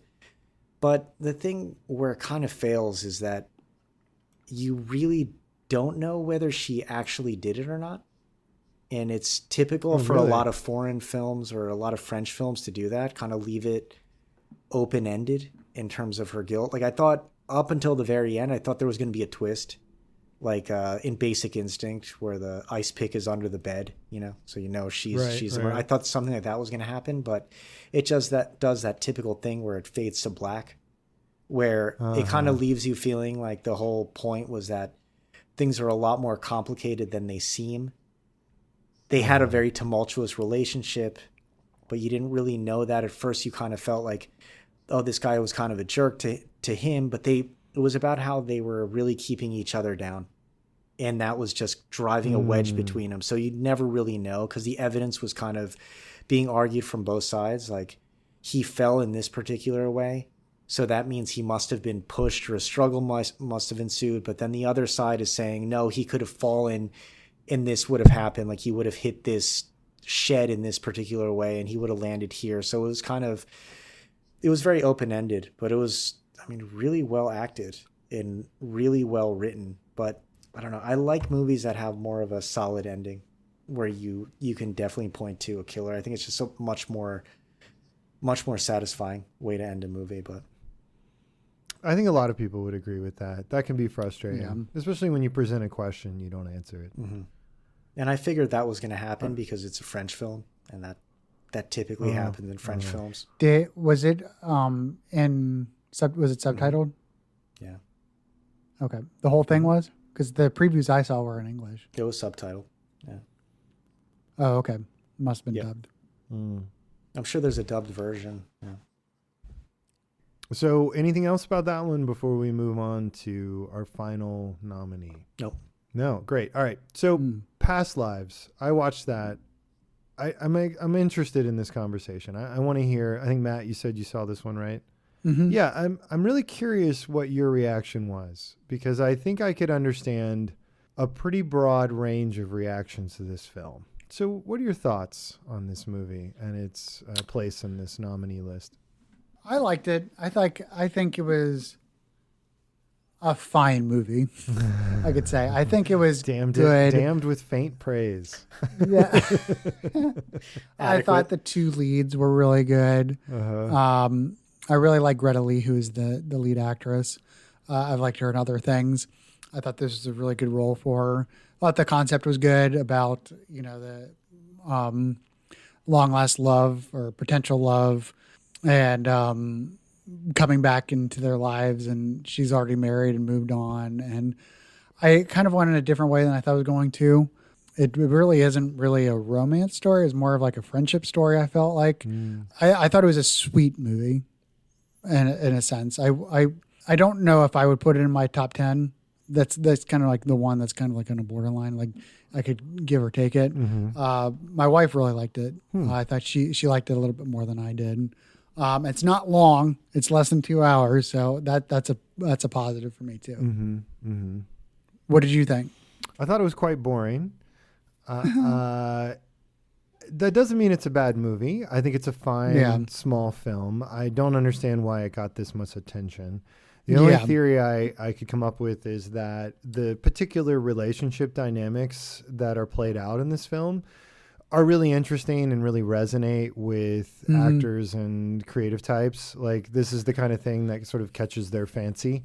So to them, this is profound and meaningful. Whereas to those of us who, I don't want to say exist in the real world, but like, deal with professional or close personal relationships in different ways, this is really not that profound. For those of you who haven't seen it, it's basically the story of a girl and a boy. They are friends in school, same year.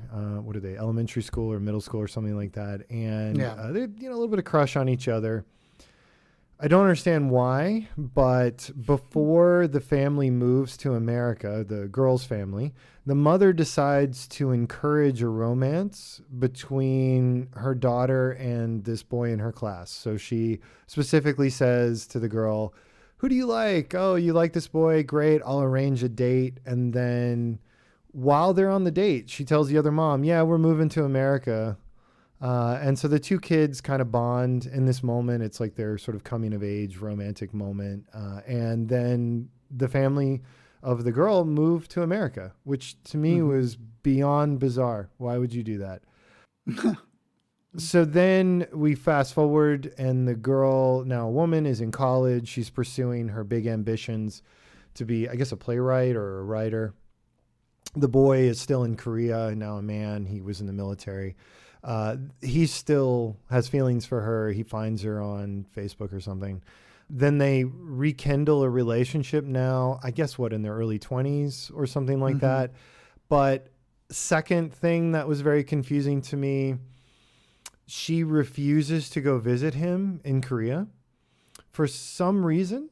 Even though they're talking all the time, she labels them visiting each other as a distraction from her writing goals. Like she can't ride on the plane, visit with him, and then ride on the way back. Like, I don't understand it, because she's spending tons of time video chatting with him, but she won't visit him, and I guess he can't visit her or whatever. They didn't explain that. That felt very pivotal to the film. Then we fast forward again many years. I guess they're in their 30s. I couldn't really tell. I'm sure we could count it up, but basically mid-30s or something.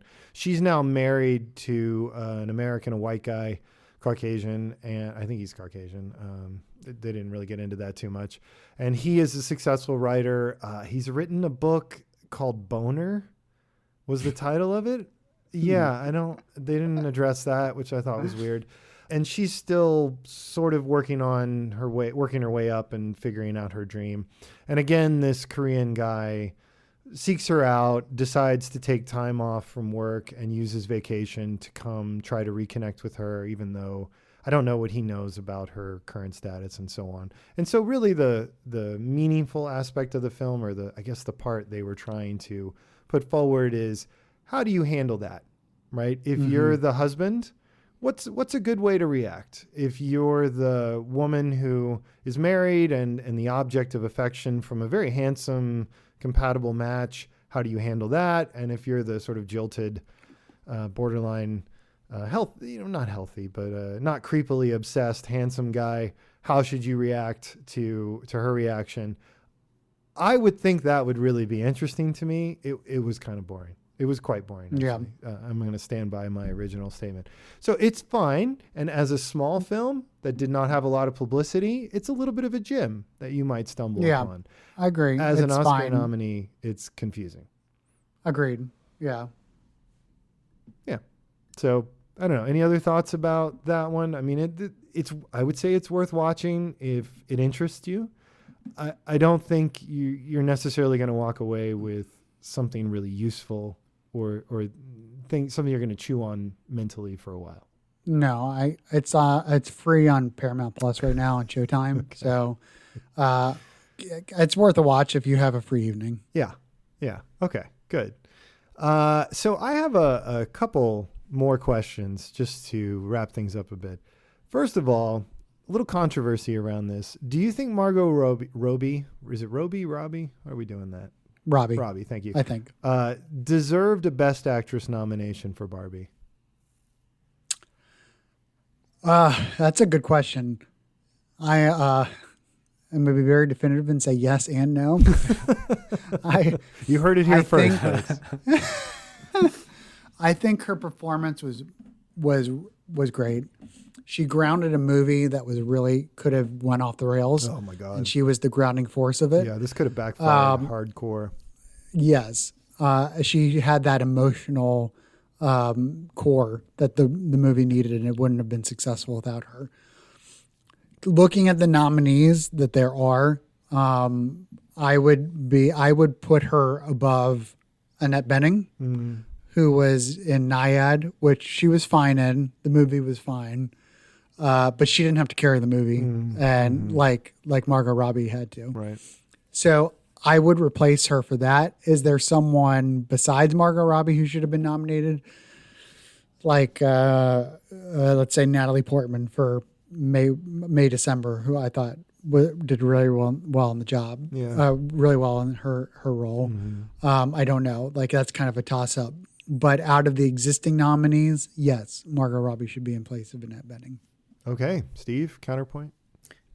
I mean, in terms of her acting, I guess this is a question for you, Matt. Like, in terms of what you look at, in terms of what constitutes a Best Actor nominee, is it someone who's carrying the movie? Is there something in terms of believability that you never really think of them outside of that character? What would you say?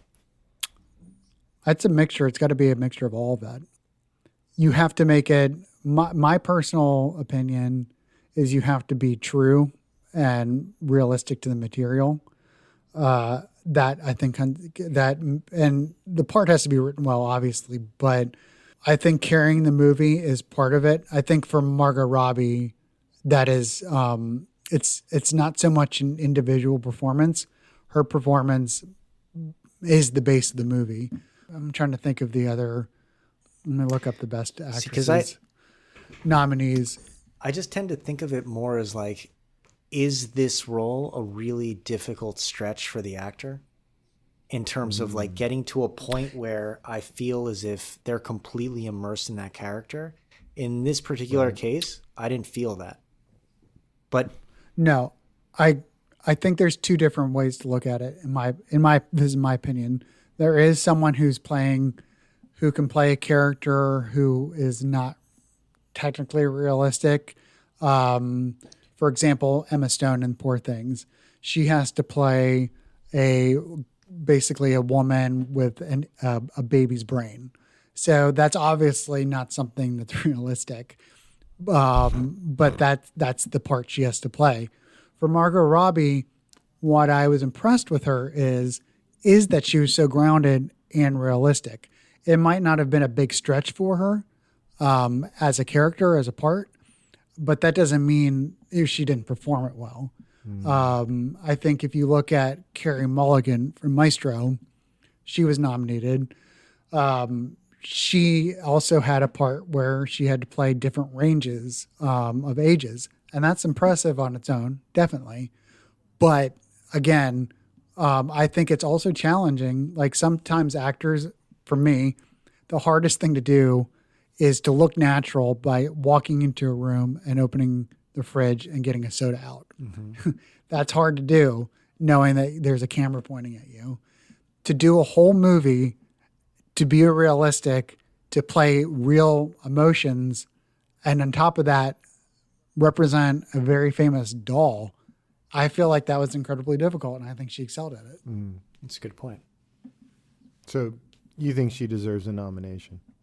I do, yeah. And Steve, what do you think? Where are you landing? I'm still on the fence because I think I just look at these nominations a little bit differently. Like I tend to kind of lean towards the actor where I feel like it was a massive stretch for them to play the role. So like I get pulled into roles like, let's say like Christian Bale in The Machinist. These extreme performances are what really appeal to me, are these transformations. But oddly, I wouldn't say that with Bradley Cooper and Maestro, because I felt that was a little bit, I don't know, it didn't seem as realistic to me as it would. But let's say Robert Downey Jr. was nominated for Best Actor, I would have said that, yeah, he would definitely deserve to be, Best Actor. Does that make sense? What I'm saying, like it's the stretch that I get impressed by, not kind of like a solid, realistic portrayal in this type of movie. But maybe it's the context. Yeah, I agree. I think it is context, and it's just two different types of challenges, and one is more impressive than the other. I'll give you that. Like someone who playing a part that's against type and stretching it and playing a really bizarre character like Emma Stone did. that is more difficult to do. I agree with that. But there is some also difficulty in trying to persuade someone as a real person. Mm-hmm. It's really a fascinating question, and I don't think there's any real right answer, because it's so context based, and it's also, you know, how you're looking at acting in general. You know, is it the person who stretches themselves outside of what you're normally used to seeing them play, or is it the person that's so natural in the role that it seems completely effortless, but that in itself is a massive effort, like Cillian Murphy in Oppenheimer, for instance. Yeah, that's the same way. Yeah, it's, you know, you have to have that grounded base. And I think I feel like if Margot Robbie was a supporting character in Barbie, I don't think she should be nominated, because I think the role basically of the lead character is to be the grounded person, to be the person who can have Ryan Gosling and Will Ferrell and Michael Cera and have all these crazy characters go around them. Because if Margot Robbie was, and Kate McKinnon too, if Margot Robbie was as big as them, the movie would be a disaster. It would be way too much. You couldn't handle it. That's interesting. Yeah, that's a really good point, right? It's in a way you're making the argument for not reacting as an important part of being the best actress. Yeah. Right. And I think a good example of this, you've seen The Birdcage? Yes, of course. Okay, so there's Robin Williams and Nathan Lane, and there's two characters here. And so Nathan Lane got a lot of the praise, which he should have, but he was playing the big outlandish character who got all the laughs. But Robin Williams had to play it completely straight. Like he had to be sort of. He had to be the wall up against Nathan Lane. Otherwise, it wouldn't work. Yes. That's an excellent example. Yeah. So I approached this question from a very different angle than either of you guys did. So what's really interesting to me about this is this film, as I've said, is trying to make Barbie, who has been held up as the unfair, overly idealistic, sexist view of what a woman should be, in a film that's trying to make sort of the opposite out of it, right? And the actress they cast is that, right? She is that ideal. She's an 11 out of 10. I mean, 10 out of 10 at worst, right? On a bad day.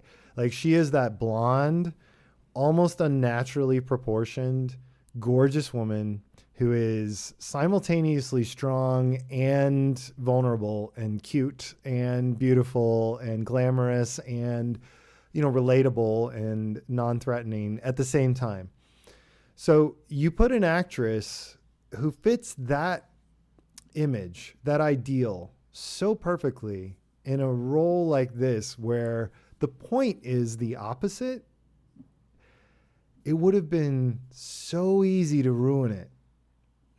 And I think my guess would be that Margot Robbie got it. Like she understood what they were trying to do on such a high level of sophistication that she could deliver a version of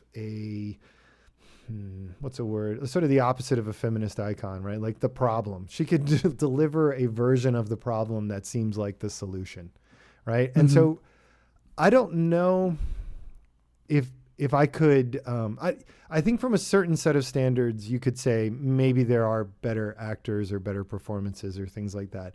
But again, given that this film in my mind is a little bit less about film and a little bit more about public relations and delivering a message, I don't think there are very many attractive blondes of that caliber who could have played this role without being the weak link upon which the entire thing collapsed.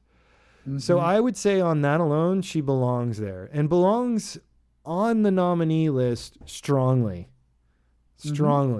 right? And maybe for different reasons than any actress has been nominated before. But I think that's reality now. I think we just need to accept it, and she should be on that list. So maybe I'm agreeing with Matt. Maybe we're coming to the same conclusion for very different reasons. maybe the last thought here is, Steve, does that affect your placement on the fence? You guys pose very strong arguments, but I still stick to my guns, I think, in terms of what I believe to be like being neutral. Yeah, exactly. Leaning it's aggressively centrist. Yeah, exactly. I'm Switzerland in this equation. No, I think I would lean more towards the actor where the performance is a stretch, but I think what you're arguing, Jason, is that this is the stretch.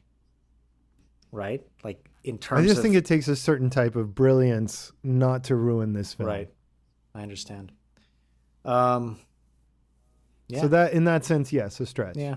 I mean, in that case, yeah. Because I mean, she's gorgeous, right? I mean, stunning. Right. And Wolf of Wall Street, she plays a very different version of a stunning woman, right? And you can say Suicide Squad and so on. So I think she's, just to maybe try to convince you for a second, I think she has shown that she can stretch given the obvious limitation of being cast for her appearance, right? And I think it's easy, especially as men, to underestimate how hard that is to do. And in this film, it is like a thin razor wire. It's like thinner than like dental floss that she has to walk this whole film, because the whole movie could have collapsed. All right, guys, you convinced me.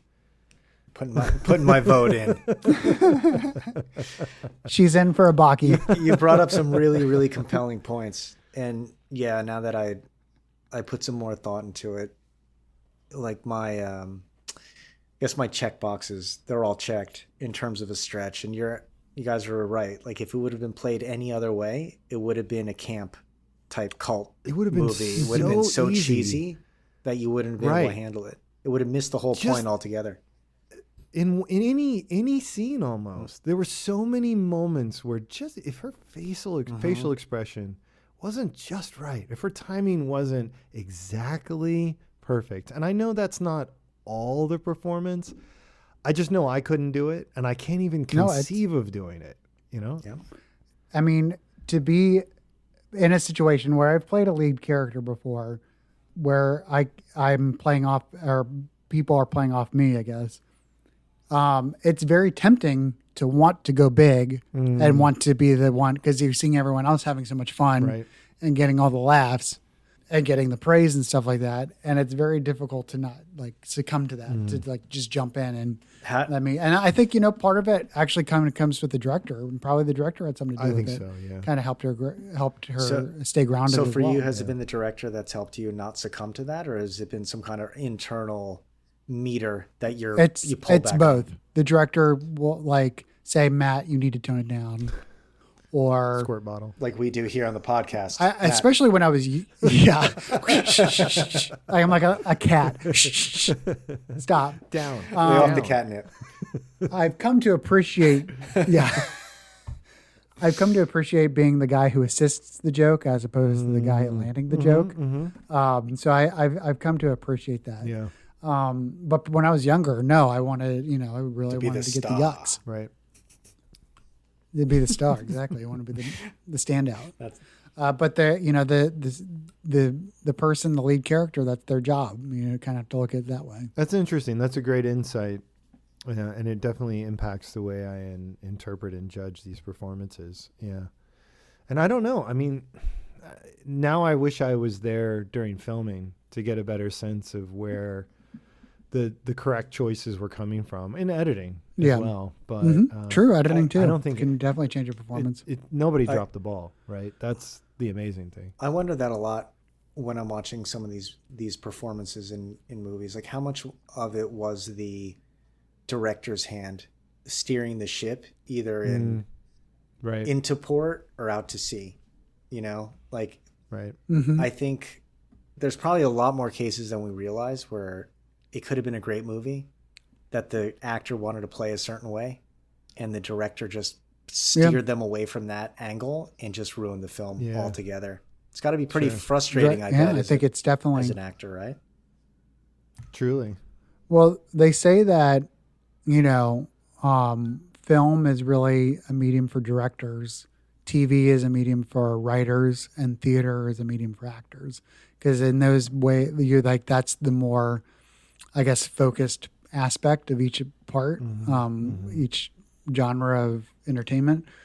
So yeah, for movies, definitely, I think it could be a performance could be made or break in the editing room. Yeah, I am very aware of that, and the edits in Barbie, I didn't see any problems, and that's an extraordinarily challenging story to assemble because it's also a message and an initiative and it's a retelling, like just to anyway, incredible work. Truly. Does anyone know if they edited the film too, or how big of a hand they had?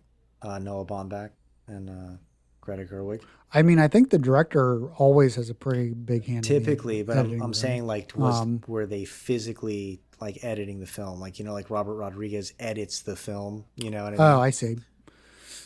Not that I know of. I don't know. Yeah, I'd be curious to know.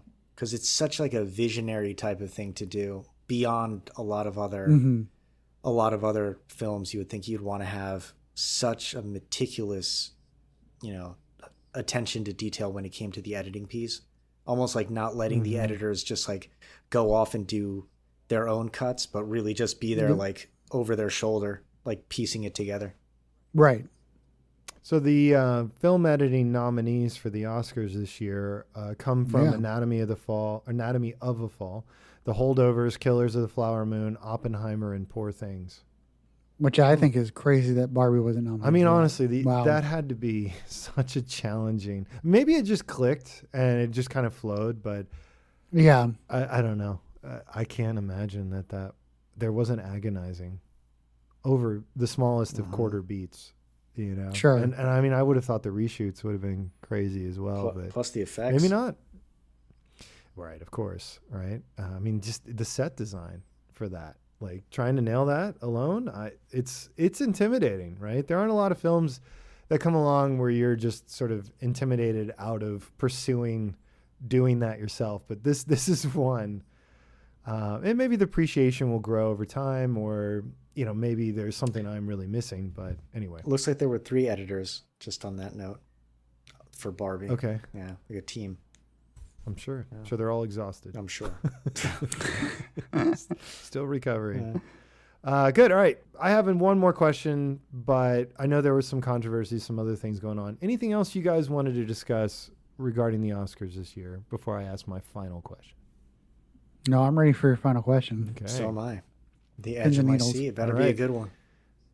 So I want to hear your pick. What is your pick out of the nominees for Best Picture? Oppenheimer. I think Oppenheimer should and will win. Okay. Steve? Yep. Out of all the films that I saw, I wish I would have seen them all, but I would say Oppenheimer as well. I think that's right. Yeah. I really want to make it more complicated, and I want to try to grab one of these other films, but for a variety of reasons, some of them are about quality of cinema, and some of them are about just the nature of the politics and the Game of Thrones in this kind of stuff. That's where I would put my money if I was a betting man. So I think we all agree Oppenheimer is going to win Best Picture 2024 Oscars, right? I think so. Now, I have one last question for you guys. Oh. Do you think there was a snub, a movie that should have been nominated that you saw this past year? Mission Impossible. I don't know. I really. Did you see they changed the name? Yeah. No, what is it? No, I didn't. They did. I hate it when they do this. So when we did the episode on Mission Impossible, I said it's ridiculous that they're doing this now. They did it with the Spider-Man Spider-Verse movie too, where they're like, oh, we're going to do 2 of them, so we're going to release one now and one later. And of course, what happened, exactly what we said, like after the episode, eventually happened, where they said, we're not going to release part 2 of Dead Reckoning or whatever it was called until much, much later than we thought. We don't even know when it's going to come out. So they rebranded the first one with a new name and took out the part 1. Oh, no, I didn't know that. Yeah. What's it called now? I don't know. Who cares? Mission Impossible. Formerly known as Part 1. 2023. Yeah. Did you see that, Matt? Yeah, I loved it. I saw it in the theaters. Yeah. My best picture of the year was Godzilla -1. I thought, did you see What it? is it? No. It was amazing. It's called Godzilla Minus One. Minus one. It's Japanese. It essentially happens in World War II era, and the monster just comes out of nowhere, and no one knows what it is, and it comes out of nowhere and it attacks. It's basically a World War II movie with Godzilla. Oh wow! It's awesome. I highly recommend it. 98% Rotten Tomatoes, 8.3 out of 10 in IMDb. Wow. Yeah, we can. Yeah. I'm aware of it, and I've heard that it's a really good film. The people I know who've seen it have really praised it uniformly. In fact, I think it got like a general American theatrical release based on the strength of the reviews. So we should probably do an episode on it, talk about it a little bit. It'd be a good excuse to see it. But I did not see it, so I can't say. But that makes sense based on what I've heard. Yeah, I'll come back. You're forced out. I'll make myself come back. Just never leave. Yep. Never You'll leave. just stay on this stream for when it's Yeah, we'll just activated keep it again. going. I'm never ever going to leave. Just a live stream I'm like, hey, from his hotel. when are these guys going to get here? Well, then they don't need free tickets to your show. They can just watch it That's every true. time you Just perform. watch me. We should really find Check out out the bruises. more about that show. Where's it playing? When? How long is it running? Maybe a little recap. It's the Cumberland Theater. It's in Cumberland, Maryland. It is Friday through Sunday. Sunday matinee at 2 p.m., Friday and Saturday at 8 p.m. It goes to, I believe, February, whatever the day before President's Day is. I think it's February 18th. It goes to then. And I swear, if this comes out and someone contacts you, I'll give you a free ticket. Nice. Okay, so pressure on me to turn it around in like 2 days or whatever. Okay, great. So I actually don't what best movie would I nominate? Quantum Mania, Dungeons and Dragons. No, there's really nothing. So Okay. I actually felt like it was kind of a weak year. Now I didn't see Godzilla. I don't know if it's better than Blue Beetle or Aquaman 2. It is. Okay. All right. Well, I'll take your Seen them both. I'll take your word on it. I'll tell you. And based on having seen some of those movies and not the one you recommended, I will agree that the one you recommended should probably be nominated. Should be nominated. There you go. All right. So, as always, thank you to our special guest. You bring an important dynamic and a lot less negativity to our humble podcast. Thank you very much. Thank you. Sure. Thank you to the people who made these projects. Tons and tons of people, very talented. Even when we criticize, we do it with an appreciation for how really professional and expert these people are. So thank you. Without them, there's nothing to watch, nothing to do, nothing to complain about. Just a black hole. It is, yeah. It's just deadness and commercials. Thank you to the listeners. Appreciate you guys sticking with us for a double-sized two-parter. A deucer. As always, stay away from those like and subscribe buttons. If you want to reach out to the show and get those free tickets, you want to get some video and photos of Matt showing off his bruises. If you want to share his hotel room with him, you can reach us at don'tencourage@gmail.com. You can join the growing audience of trolls on YouTube. You can connect with us on Insta Threads or what's left of Twitter. You can check out the show notes for more information and more links. And I'm going to add here today, check out the previous episodes with Matt on them. They're all great. It's our best work, hands down. And remember, some of those that work forces are the same that burn crosses. See you next time. Take care, everybody.